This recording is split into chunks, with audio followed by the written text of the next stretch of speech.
Avengers எல்லாம் பார்ப்போம்ல, visuals எல்லாம் அந்த மாதிரி அளவு கொண்டு போயிருக்காங்க. படம் சூப்பரா இருந்துச்சு, வேற லெவலு. சலாருக்கு அடுத்த மாதிரி இருந்துச்சு அப்படின்னு சொல்லலாம். நிறைய ட்விஸ்டா இருந்துச்சு கடைசி வரைக்கும். பிரபாஸ் ஏற்கனவே பாகுபலியில பார்த்ததுனால அவரோட நடிப்பு ஒன்றும் பெரிய வித்தியாசமா தெரியல. 2Dல பாக்குறத விட நீங்க 3Dக்கு ப்ரிஃபர் பண்ணுவாங்க. ஏன்னா அதுலதான் நம்ம இதுக்கு முன்னாடி பார்த்த படத்தை விட இந்த படம் ரொம்ப நல்லாவே இருக்கு.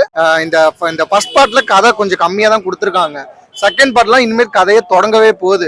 கேமியோஸ் அந்த இடத்துல தேவையில்லை, பட் ஆனா அந்த கேரக்டர்ஸ் இம்பார்ட்டன்டான கேரக்டர்ஸ்னால கேமியோ அந்த இடத்துல கொடுத்துருக்காங்க. பிரபாஸ் ஒரு சீன் தான் ஃபர்ஸ்ட் ஹாஃப் கடுப்பா இருந்துச்சு, அதுக்கப்புறம் செகண்ட் ஹாஃப் தான் சூப்பரா இருந்துச்சு. நல்லா இருந்தது சார், எனக்கு பிடிச்சிருந்தது. அமிதாப் பச்சன் சூப்பரா இருந்தது. கமல் ரோல் வந்து பார்ட் 2க்கான ஒரு எக்ஸ்பெக்டேஷன் கிரியேட் பண்ற மாதிரி இருந்தது.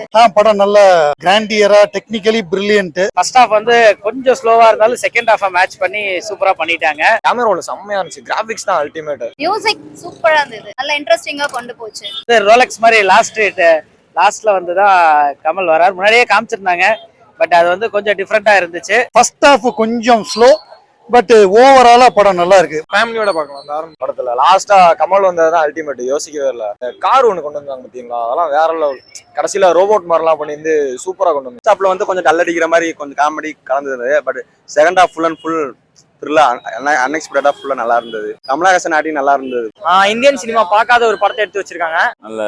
நல்ல படம், ஹாலிவுட்ல இருக்கிற மாதிரி எடுத்துருக்காங்க. நல்லா செலவு பண்ணியிருக்காங்க, நல்லா பார்க்கலாம், படம் அருமையா.